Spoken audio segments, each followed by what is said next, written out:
Cumprimento a todos os meus irmãos com a paz de Jesus. Seja bem-vindo ao estudo da lição da Escola Sabatina, número 13, o fim da missão de Deus. Antes de começar, vamos orar.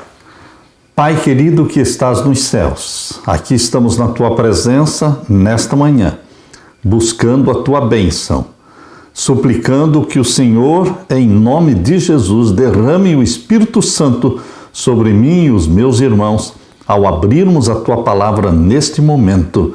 Ouve as orações do Teu povo, em nome de Jesus. Amém, Senhor. O fim da missão de Deus. O verso áureo: uma vez que tudo será assim desfeito, vocês devem ser pessoas que vivem de maneira santa e piedosa, esperando e apressando a vinda do dia de Deus. Por causa desse dia, os céus incendiados serão desfeitos e os elementos se derreterão pelo calor. 2 Pedro, capítulo 3, versos 11 e 12. Aqui está o sonho de Deus para você e para mim. Vivermos uma vida santa e pura e piedosa aqui na terra.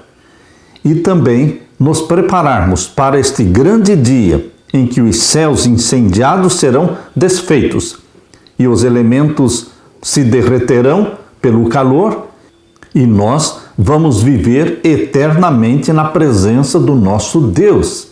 Queridos, será o fim da missão de Deus. O livro do Apocalipse inunda a mente do leitor com cenas do fim, cenas dos últimos dias. O epicentro do livro trata do conflito cósmico entre Cristo e Satanás. O inimigo perdeu seu domínio legal sobre a terra e agora persegue aqueles que permanecem leais a Deus. Quando é que ele perdeu o domínio legalmente? Quando Jesus morreu na cruz. Ele foi expulso do céu como representante da terra, porque Jesus ressuscitou e subiu ao céu como nosso representante. É Ele que responde por você, meu irmão, minha irmã. Ele, Jesus Cristo, que nos ama, que é o nosso Salvador. O clímax do livro do Apocalipse é o retorno de Jesus para libertar os seus filhos, tanto os justos vivos quanto os fiéis falecidos, desde a queda de Adão e Eva, que serão ressuscitados. O livro do Apocalipse mostra também a destruição de Satanás total. Todos os ímpios serão queimados e se farão cinzas, e Satanás também e os seus anjos se tornarão cinzas, e Deus estabelecerá o reino eterno de Jesus Cristo, criando uma nova terra e um novo céu. Os que estudam o Apocalipse entusiasticamente pesquisam e procuram identificar os sinais e eventos preditos que marcam a história da igreja desde o primeiro século depois de Cristo até os nossos dias, o fim dos tempos. Eles estão certos em fazer isso, mas a última lição deste trimestre veremos o Apocalipse, que é um livro missionário, focado em um Deus missionário, que nos chama para ser uma igreja missionária. Nosso chamado para proclamar a verdade presente. A verdade presente é a mensagem de Deus que precisa ser pregada agora, neste tempo do fim, ao mundo todo, até que todos possam fazer uma decisão consciente a favor de Deus ou a favor de Satanás.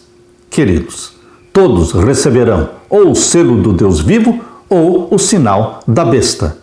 Destinos eternos. O destino dos selados pelo selo do Deus vivo é o céu. É a vida eterna juntamente com Deus. Mas aqueles selados pelo sinal da besta, o destino eterno deles é a perdição. Serão destruídos e queimados juntamente com Satanás. Mas o plano de Deus é um novo céu e uma nova terra para você que ama a Jesus. Aleluia! Na parte de domingo, Apocalipse, a missão de Deus nos últimos dias. As linhas iniciais do Apocalipse indicam ao leitor que esse livro se concentra na missão de Deus de salvar a humanidade. Abra sua Bíblia em Apocalipse capítulo 1 e vamos ler os versos 1 até o verso 7. Apocalipse capítulo 1 e os versos 1 até o verso 7. Revelação de Jesus Cristo. Não tem nada enigmático, não tem nada oculto aqui. O Apocalipse é revelação, é um livro aberto. Revelação de quem? De Jesus Cristo, a qual Deus lhe deu, o Pai lhe deu, para mostrar a quem? Aos seus servos. Você e eu somos servos de Deus, para mostrar para nós as coisas que brevemente devem acontecer. O Apocalipse fala das coisas que iriam acontecer do tempo de João para frente, ou seja, do Império Romano que dominava o mundo, era o poder reinante para frente. O Apocalipse não foi escrito para falar do Egito, da Assíria, de Babilônia ou mesmo da Medopérsia ou Grécia. O Apocalipse foca nos assuntos, nas profecias dos dias de João, do primeiro século para frente. Por isso diz aqui as coisas que brevemente devem acontecer. E pelo seu anjo as enviou e as notificou a João, seu servo, o qual testificou da palavra de Deus e do testemunho de Jesus Cristo e de tudo o que tem visto. João cumpriu a sua missão. Ele não guardou para si mesmo a mensagem que Deus revelou para ele. Ele escreveu o Apocalipse e ele divulgou essa mensagem enviando para as 7 igrejas do Apocalipse. E agora o verso 3 diz: bem-aventurado aquele que lê e os que ouvem as palavras desta profecia e guardam as coisas que nela estão escritas, porque o tempo está próximo. Queridos, Jesus Cristo quer que você leia, quer que você entenda, quer que você guarde aquilo que ele revelou no Apocalipse.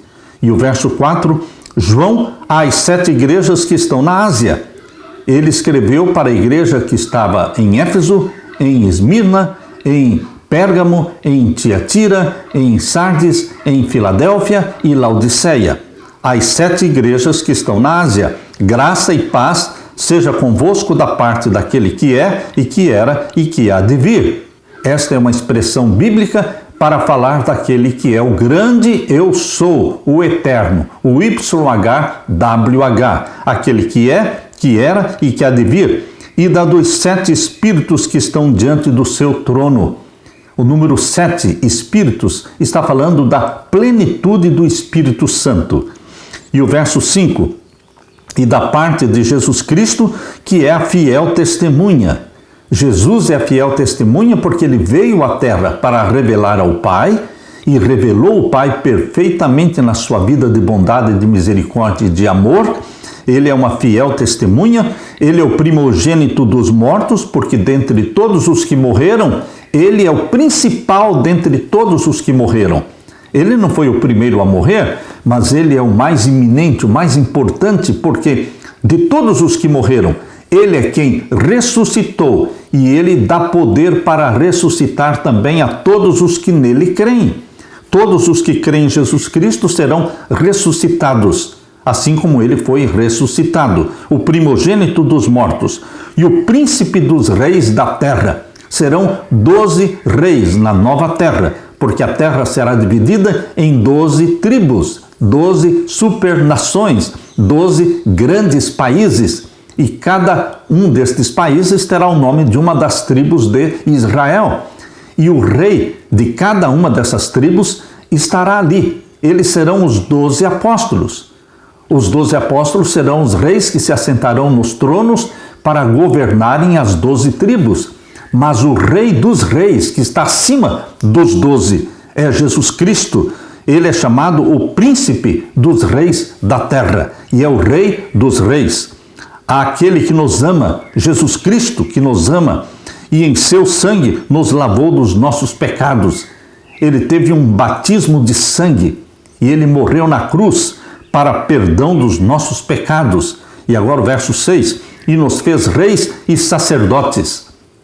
A nova terra, ela será governada por reis, comprados pelo sangue de Jesus Cristo. E nós somos também sacerdotes, porque nós vivemos para interceder a favor daqueles que hão de herdar a salvação. Jesus Cristo é o nosso intercessor no céu, mas nós estamos aqui na terra intercedendo por aqueles que queremos levar para Jesus. reis e sacerdotes, para Deus e seu Pai. A ele glória e poder para todos sempre. Amém. E o verso 7, eis que ele vem com as nuvens. Jesus Cristo subiu em nuvens. Atos capítulo 1, versos 9 até o verso 11, fala que os discípulos estavam olhando para Jesus quando ele lá no Monte das Oliveiras começou a subir para o céu, até que ele foi oculto em nuvens. Queridos, ele subiu em nuvens, ele vai voltar em nuvens, cercado por todos os anjos. Eis que ele vem com as nuvens e todo olho o verá. A volta de Jesus será literal e visível. Assim como a ascensão de Jesus foi literal e visível, assim será a sua volta. Todo olho o verá. Olhos de amor e olhos de ódio verão Jesus Cristo voltando, como diz Mateus 24, verso 30. Todos o verão, toda a tribo da terra, todas as nações da terra verão o Filho do Homem voltando com poder e grande glória. Todo olho o verá. E até os mesmos que o traspassaram, aqueles que participaram da crucifixão de Jesus, Anás, Caifás, Pilatos, os que pregaram, os soldados que estavam ali, aqueles que participaram da crucifixão de Jesus, eles serão ressuscitados para verem quem foi aquele que eles mataram. Queridos, e aqui diz, e todas as tribos da terra se lamentarão sobre ele, sim, amém. Queridos, esta introdução do Apocalipse é maravilhosa, porque mostra a nossa missão, assim como João foi ordenado a ele a espalhar a mensagem, e ele cumpriu a missão enviando a mensagem para as 7 igrejas do Apocalipse, assim também você tem uma missão de espalhar a mensagem até Jesus Cristo voltar. João revela nos primeiros versos que Jesus é a fonte e o ponto central do livro do Apocalipse. Depois, em Apocalipse 1, 4 e 5, ele se refere aos membros da divindade. Pai, Filho e Espírito Santo, a divindade, o Deus, o trio celestial, que trabalham unidos para salvar os seres humanos. O Pai é o ser eterno, que era e que há de vir. O Espírito Santo, que atuava poderosamente entre as igrejas do primeiro século, é mencionado. E então João se lembra da posição de Jesus, a fiel testemunha, o primogênito dos mortos, proprietário legal deste planeta. A tentativa de Satanás de usar a terra para estabelecer o seu reino foi frustrada. Esta tentativa, além da vitória de Jesus sobre Satanás, o sangue derramado do Criador lava nossa culpa e vergonha. Apocalipse 1, verso 6, diz que nos fez reis e sacerdotes, sacerdócio de todos os crentes. Todos nós intercedemos pelas almas que Jesus Cristo quer salvar. Nós estamos aqui para cumprir a missão. E Jesus Cristo ainda fala na primeira carta de Pedro, capítulo 2, verso 9. Confirma que você e eu somos um reino sacerdotal. Nós estamos aqui para salvar almas, interceder por elas, levá-las a Jesus. 1 Pedro capítulo 2, verso 9. Mas vós sois a geração eleita, o sacerdócio real. Isto está em harmonia com Apocalipse 1, verso 6, que nos fez reis e sacerdotes. Vocês são sacerdócio real, nação santa. Deus sonha em que você seja santo. Sejam santos porque eu sou santo. Busque, peça, jejue, ore, buscando a santidade de Deus, a santidade de Jesus, nação santa, povo adquirido, para que anunciemos, para anunciar o quê? Pregar as 3 mensagens angélicas, a verdade presente, para que anuncieis as virtudes daquele que vos chamou das trevas para a sua maravilhosa luz. O foco da missão de Deus não é simplesmente salvar a família humana.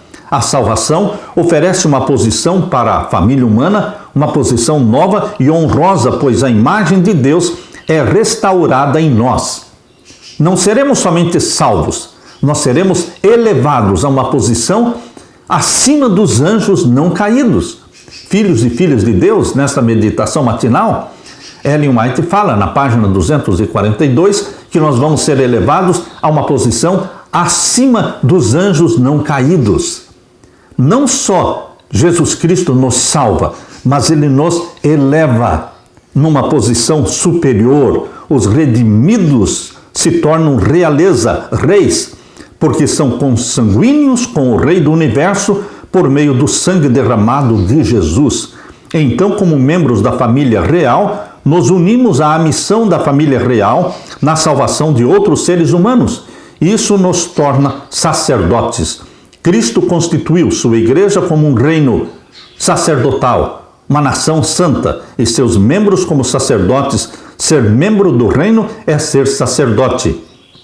Apocalipse 1:7, encontramos aqui a urgência da missão. Jesus está voltando. Jesus está voltando, e as nações se lamentarão, pois estarão perdidas. Deus anseia por aqueles que estão afastados dele. O livro do Apocalipse começa com a missão de Deus pelos seres humanos. E a missão de Deus é a nossa missão, porque eis que ele vem com as nuvens, e todo olho o verá. Você e eu temos que preparar o mundo para a segunda vinda de Jesus. Aleluia! Na parte de segunda-feira, as mensagens e a missão dos 3 anjos. O livro do Apocalipse representa de forma vívida o tema do grande conflito, descrito talvez de forma mais dramática em Apocalipse 12, verso 12. Aqui em Apocalipse 12, verso 12, é descrito de uma forma vívida o conflito entre Cristo e Satanás.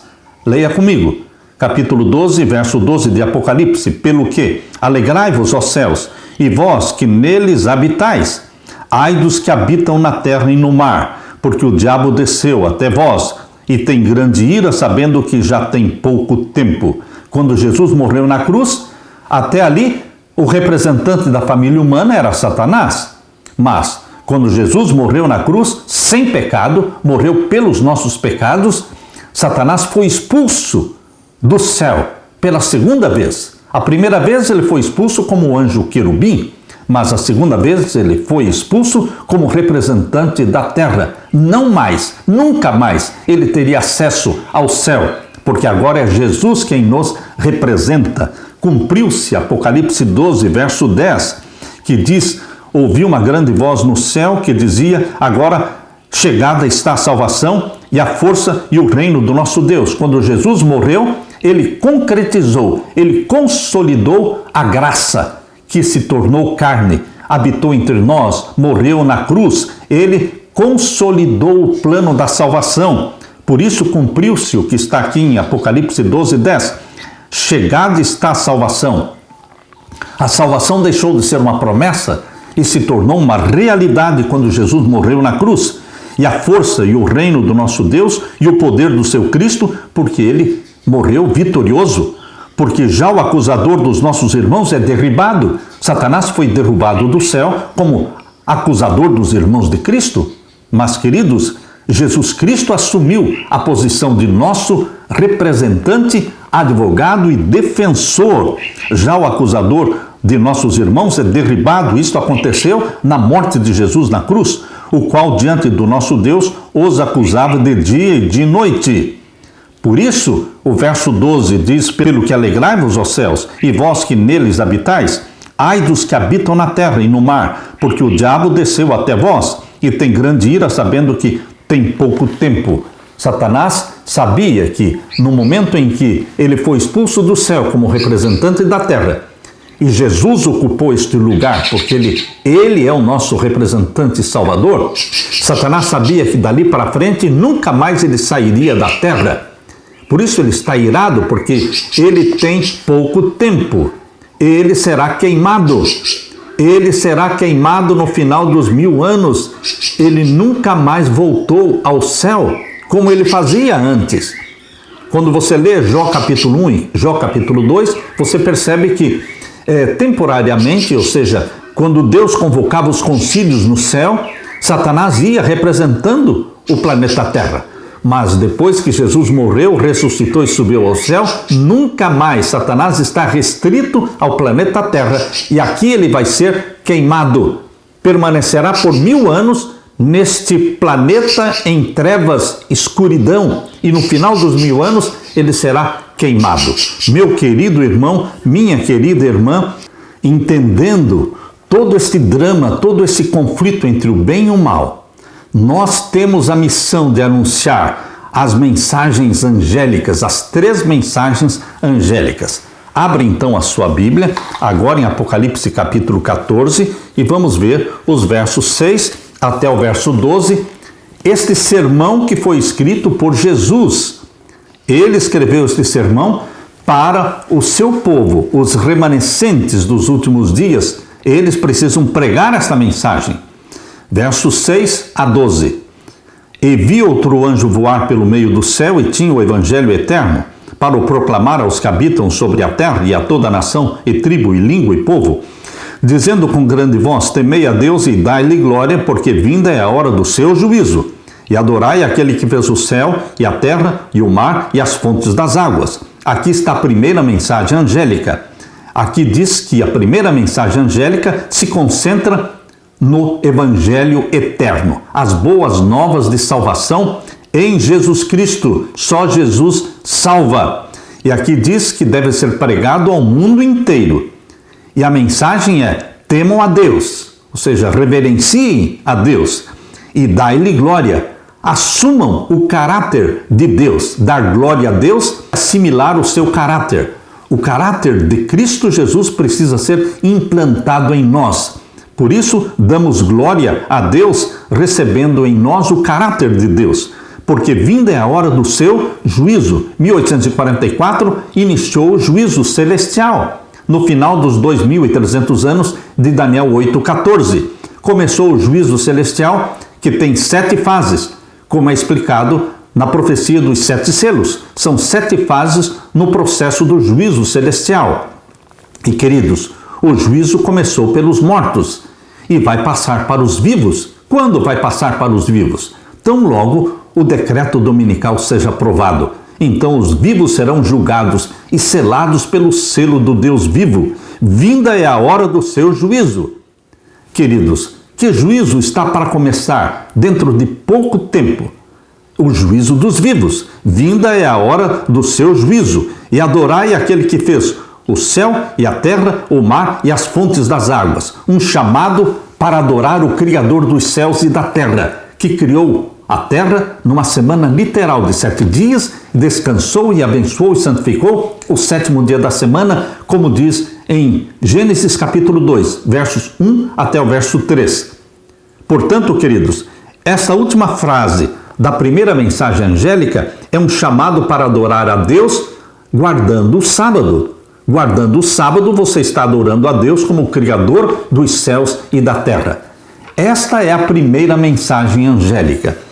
A segunda mensagem angélica, verso 8. E outro anjo seguiu, dizendo: caiu a grande Babilônia. A Babilônia mencionada no Apocalipse 6 vezes não é a Babilônia literal, é a Babilônia espiritual, é a Babilônia papal. Caiu Babilônia, aquela grande cidade. Que grande cidade reina sobre os reis da terra? Roma. Aquela grande cidade que a todas as nações deu a beber do vinho da ira da sua prostituição. Que vinho é esse? Suas doutrinas. E agora seguiu-se o terceiro anjo, verso 9, dizendo com grande voz: se alguém adorar a besta, que besta? A besta que subiu do mar, o papado. E a sua imagem, que imagem da besta? A besta que subiu da terra, Estados Unidos da América do Norte, o protestantismo apostatado, que se uniu ao papado. Quem adorar a besta e a sua imagem, receber o sinal. Que sinal? O primeiro dia da semana, que por lei do governo será instituído, o primeiro dia da semana será instituído como dia santo para o mundo inteiro, no lugar do sábado, o 7º dia da semana. O sinal da besta será imposto no lugar do selo do Deus vivo. Ai daquele que receber o sinal da besta, porque somente os que recebem o selo do Deus vivo é que serão salvos. Por isso, a terceira mensagem angélica é um chamado e é uma advertência. Se alguém adorar a besta e a sua imagem e receber o sinal na sua testa ou na sua mão, também o tal beberá do vinho da ira de Deus que se deitou, não misturado, no cálice da sua ira, e será atormentado com fogo e enxofre diante dos santos anjos e diante do Cordeiro. Mas, queridos, faz parte da terceira mensagem angélica ainda o verso 12. Aqui está a paciência dos santos. É o remanescente de Deus na terra. Aqui está o foco da terceira mensagem angélica, os santos de Deus dos últimos dias. Aqui está a paciência dos santos e fala que eles são aqueles que guardam os mandamentos de Deus e têm a fé de Jesus. Meu querido irmão, aqui está a mensagem, a verdade presente para os nossos dias. Jesus está voltando e nós temos que nos preparar e nós temos que anunciar ao mundo que Jesus está voltando. Não daqui a 20 ou 30 anos, ele está voltando nestes próximos anos. Não sabemos exatamente que dia e hora será a volta de Jesus, mas nós conhecemos os sinais dos tempos. Jesus está voltando. Envolva-se na missão, cumpra com o ide e pregai o evangelho a todas as nações, tribos e línguas. Você e eu somos os missionários de Deus na terra. Aleluia! Na parte de terça-feira, a crise final. Jesus disse: portanto, vão e façam discípulos de todas as nações, batizando-os em nome do Pai, do Filho e do Espírito Santo, ensinando-os a guardar todas as coisas que tenho ordenado a vocês. E eis que eu estou com vocês todos os dias até o fim dos tempos. Mateus 28, versos 19 e 20. Essa é a grande comissão dada por Deus para você e para mim. Em muitos aspectos, as três mensagens angélicas, com um chamado a cada nação, tribo, língua e povo, conforme diz Apocalipse 14:6, é a expressão da grande comissão na forma de verdade presente. A verdade presente pode ser entendida como sendo o quê? As três mensagens angélicas de Apocalipse 14. Abra sua Bíblia agora, vamos ler o que está na primeira carta de João, capítulo 4 e o verso 8. Primeira carta de João, capítulo 4, verso 8. Aquele que não ama não conhece a Deus, porque Deus é amor. Deus é amor, ele ama os pecadores e todos os que amam a Jesus Cristo serão salvos. Lemos também na segunda carta de Pedro, o capítulo 3 e o verso 9. Segunda carta de Pedro, capítulo 3 e o verso 9. O Senhor não retarda a sua promessa, ainda que alguns a tenham por tardia, mas é longânimo para convosco, não querendo que alguns se percam, senão que todos venham ao arrependimento. Deus não está retardando a sua vinda, mas Ele está dando oportunidade para que mais pessoas se arrependam, mais pessoas se salvem. E lemos também na primeira carta de Paulo a Timóteo, capítulo 2 e o verso 4. Que quer que todos os homens se salvem e venham ao conhecimento da verdade. Todos precisam conhecer a verdade presente. A verdade é anunciada no Apocalipse. E, queridos, o verso 5 diz: porque há um só Deus e um só mediador entre Deus e os homens, Jesus Cristo, o homem. Cristo ama toda a humanidade, sem excluir nenhum grupo. Ao contrário da teologia que ensina que Cristo morreu apenas por uma elite predestinada, a Bíblia afirma que a morte de Cristo foi por todos, a despeito da raça, etnia ou qualquer outro fator. Cristo morreu por nós. A única questão que resta é: como iremos reagir à morte de Jesus? Abraçá-lo como Salvador? Quando ele voltar, haverá apenas dois grupos: os que se submeteram à autoridade de Satanás e receberam o sinal da besta, e os que se submeteram à autoridade de Jesus Cristo e receberam o selo do Deus vivo. Você percebe em Apocalipse 13 e em Apocalipse 17 que os governos, as religiões e os governos, eles vão se unir para o domínio mundial. Isso está claramente revelado em Apocalipse 13 e Apocalipse 17. E aqueles que se submeterem a esses governos, a este governo mundial, estarão sendo selados pelo sinal da besta. Porém, Jesus Cristo mostra que os vencedores são aqueles que se submetem a Jesus, o Senhor dos Senhores, o Rei dos Reis, como diz em Apocalipse 17 e o verso 14. Os eleitos, chamados eleitos e fiéis. Você e eu, meu querido irmão, nós somos os chamados eleitos e fiéis. Em Apocalipse 14, verso 12, diz que as características nossas, do remanescente, São duas: guardam os mandamentos de Deus e têm a fé de Jesus. Em oposição, em contraste com os que guardam os mandamentos papais, com os que guardam o domingo.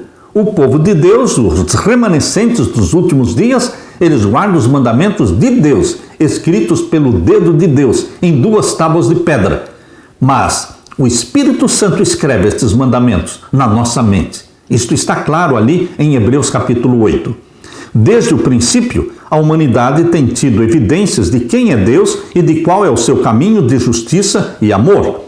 Portanto, todos os seres humanos das eras passadas serão julgados com base na maneira pela qual cooperaram com Deus e viveram de acordo com a luz que tinham. No tempo do fim, há uma polarização crescente e a liberdade de consciência será anulada. Sim, será anulada a liberdade de consciência.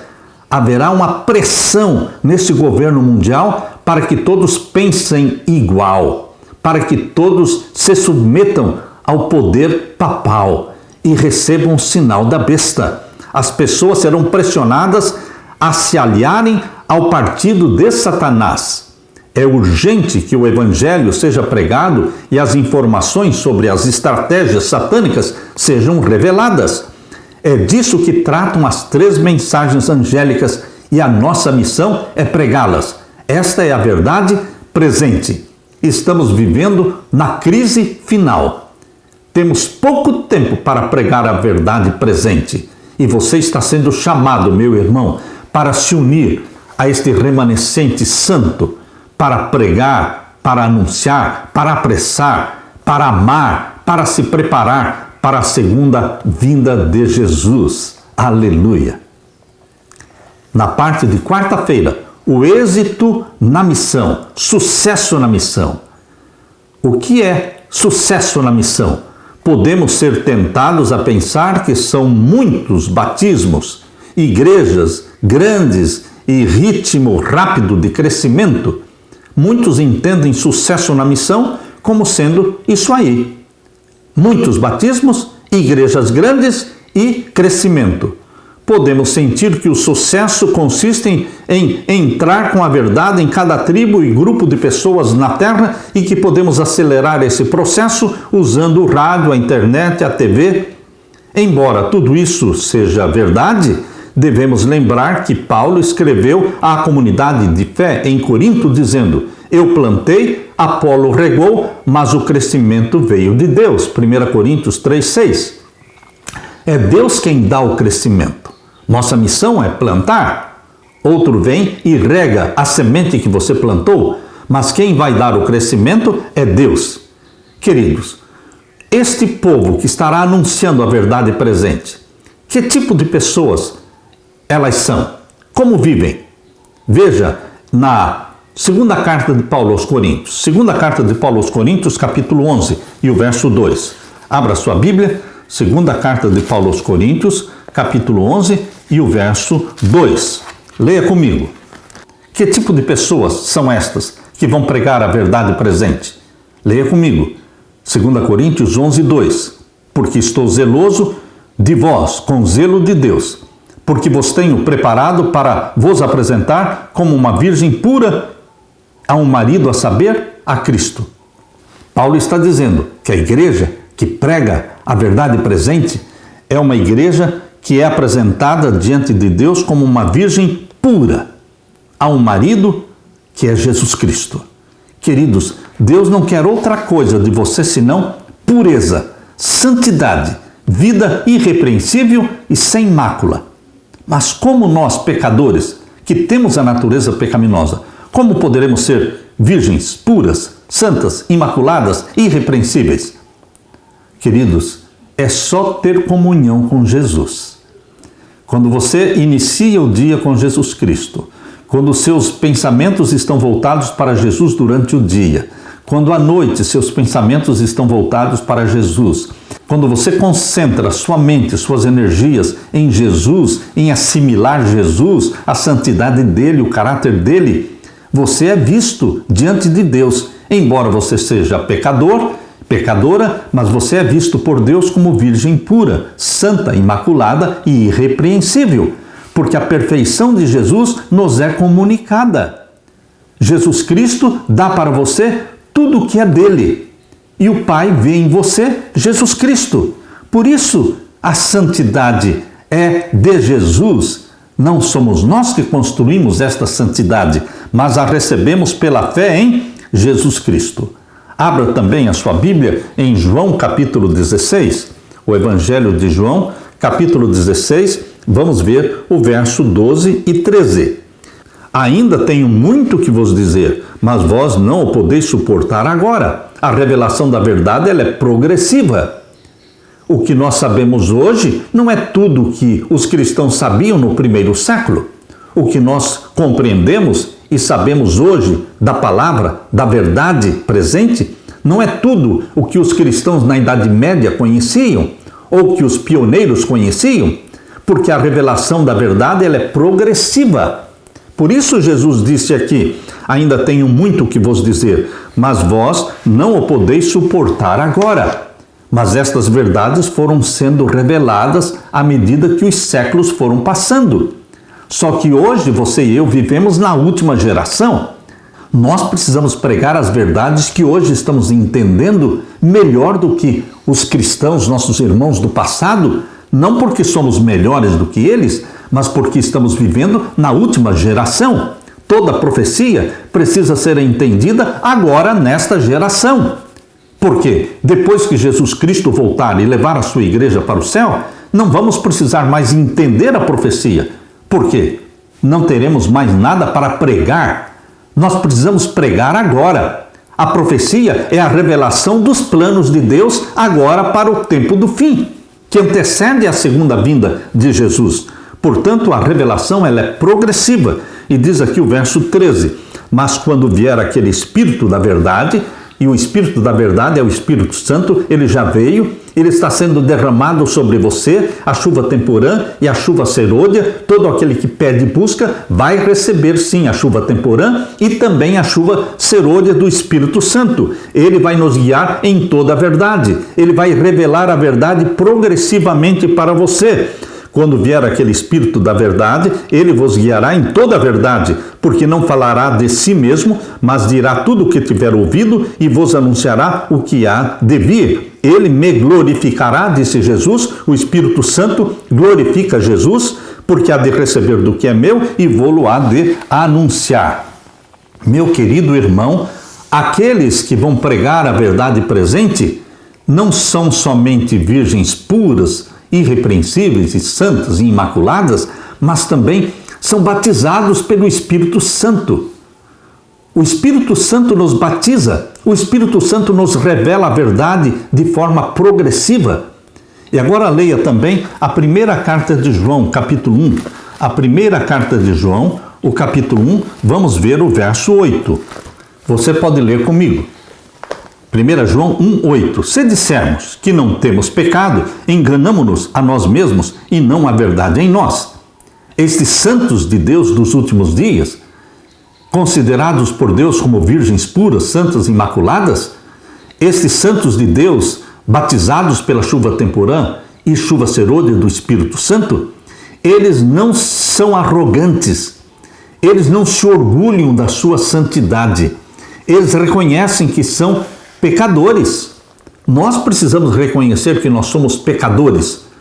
Embora não estejamos vivendo em pecados conhecidos, pecados conscientes, mas nós temos uma natureza pecaminosa. Por quê? Somente quando Jesus voltar é que o nosso corpo mortal, pecaminoso, será revestido da imortalidade de um corpo glorificado. Então, queridos, o capítulo 1 da primeira carta de João, verso 8, diz: se dissermos que não temos pecado, ou seja, que não somos pecadores, enganamo-nos a nós mesmos e não há verdade em nós. Nós não cremos na carne santa. Nós não cremos que vai chegar um momento em que você pode cruzar os braços e dizer: eu atingi um estado de santidade ideal, que é a santidade plena. Eu não peco mais. Queridos, não se enganem, não se enganem. Nós vamos ter um corpo mortal e pecaminoso, uma natureza pecaminosa, até Jesus voltar. Isto não significa que você deva continuar vivendo na prática de pecados conscientes, voluntários e conhecidos. Você decide deixar de pecar. E quando você pecar, o apóstolo João está dizendo aqui, na sua primeira carta, capítulo 2, verso 1, o plano de Deus é que você não peque. Mas, quando você pecar, temos um advogado junto ao Pai, Jesus Cristo, o justo. Portanto, meu querido irmão, quando nós colocamos como meta não continuar na prática de pecados conscientes, você, aos olhos de Deus, está justificado e você é visto como uma virgem pura, irrepreensível e com vida imaculada. Porque quando você vai a Jesus Cristo e recebe dele a justiça dele, o Pai vê Jesus em você. E você é considerado por Deus, o Pai, como se nunca tivesse pecado. O Pai olha para você como se você nunca tivesse pecado.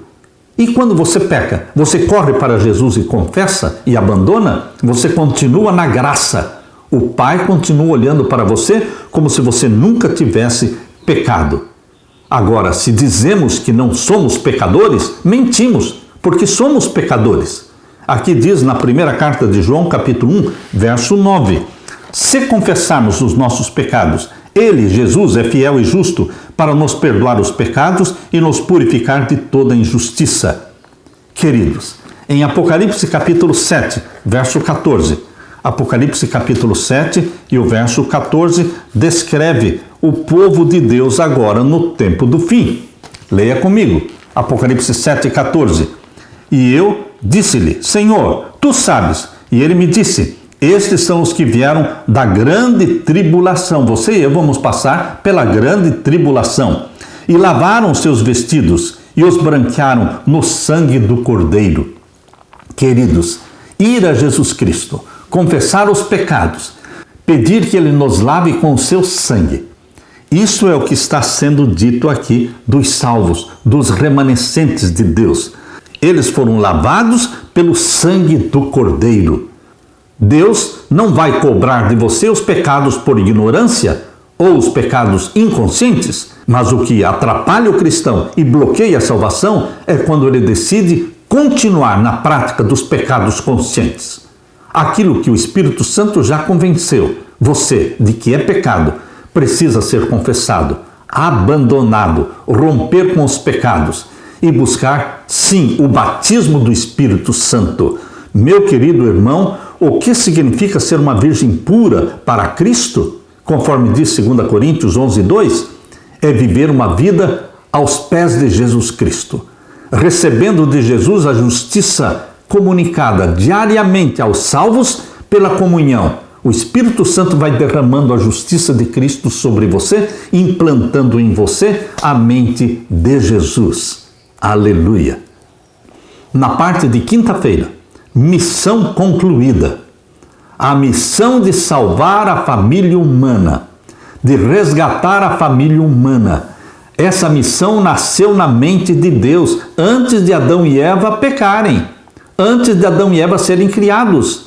Já existia o plano da salvação. Por isso Apocalipse 13, verso 8, diz que Cristo é o Cordeiro morto desde a fundação do mundo, porque o plano da salvação foi feito antes de Deus criar Adão e Eva. Mas, queridos, nós sabemos que esta missão que nasceu na mente de Deus será concluída na segunda vinda de Jesus, quando Jesus vai arrebatar a sua igreja para o céu e vamos viver 1000 anos no céu com Jesus Cristo. E a eternidade nós vamos viver aqui na terra. Essa terra será purificada do pecado, queimada, reconstruída, refeita. Por isso a Bíblia chama de nova terra. A Nova Jerusalém estará aqui como a capital da nova terra. A missão estará concluída, porque Satanás será queimado no final dos 1000 anos e todos os ímpios, e viveremos como súditos de Deus. A terra toda estará dividida em 12 grandes países, 12 grandes tribos, e os reis das 12 tribos estarão submissos ao Rei dos Reis, que é Jesus Cristo. E de sábado em sábado viremos à Nova Jerusalém, adorar a Deus de sábado em sábado e de lua nova em lua nova. Meu querido irmão, a missão estará concluída. Abra sua Bíblia e vamos ler Apocalipse capítulo 21, os versos 1 até o verso 4. Apocalipse 21, versos 1 até o verso 4. E vi um novo céu e uma nova terra, porque já o primeiro céu e a primeira terra passaram e o mar já não existe. E eu, João, vi a santa cidade, a nova Jerusalém, que de Deus descia do céu, adereçada como uma esposa ataviada para o seu marido. A nova Jerusalém vem prontinha do céu. Ela vem para a terra, para ser a capital da nova terra. Isso vai acontecer no final dos 1000 anos. Verso 3. Eu ouvi uma grande voz do céu que dizia: eis aqui o tabernáculo de Deus com os homens, pois com eles habitará. A nova Jerusalém é o tabernáculo de Deus, é o santuário celestial, que descerá do céu no final dos 1000 anos, e eles serão o seu povo, e o mesmo Deus estará com eles, e será o seu Deus. No Antigo Testamento, no santuário da terra, Deus habitava com o seu povo no santuário. O Shekinah estava no Santíssimo do Santuário. E na nova terra, Deus habitará com seu povo no santuário. Que santuário? O santuário celestial, que é a nova Jerusalém. Está sendo dito aqui no verso 3. Quando João olhou para a nova Jerusalém, disse: este é o tabernáculo de Deus, com os homens, pois com eles habitará. Alguma dúvida, meu irmão? A Bíblia é muito clara. E eles serão o seu povo, e o mesmo Deus estará com eles e será o seu Deus. E Deus limpará dos seus olhos toda lágrima, e não haverá mais morte, nem pranto, nem clamor, nem dor, porque as primeiras coisas são passadas. Aqui está, meu querido irmão, a promessa do nosso Senhor e Salvador Jesus Cristo. Agora leia comigo, capítulo 21 de Apocalipse, versos 22 em diante. E nela não vi templo. Por que João não viu templo dentro da Nova Jerusalém? Porque a Nova Jerusalém é um templo. A Nova Jerusalém é um templo, porque ali habita Deus. Ali está o trono de Deus. É o santuário de Deus, é o tabernáculo, é a casa de Deus. E nela não vi templo, porque o templo é o Senhor Deus Todo-Poderoso e o Cordeiro, que nela habitam. E a cidade não necessita de sol. Por que a luz do sol? Se ali está o Criador do sol, com uma luz, com uma glória fulgurante, muito maior do que a do sol. Por isso, a cidade não necessita de sol, nem de lua, para que nela resplandeçam, porque a glória de Deus a tem alumiado, e o Cordeiro é a sua lâmpada. E as nações, as 12 nações, e as nações andarão à sua luz, e os reis da terra, os 12 reis, trarão para ela a sua glória e honra. Glória e honra serão trazidas para o Rei dos Reis, que é Jesus. E as portas não se fecharão de dia, porque ali não haverá noite.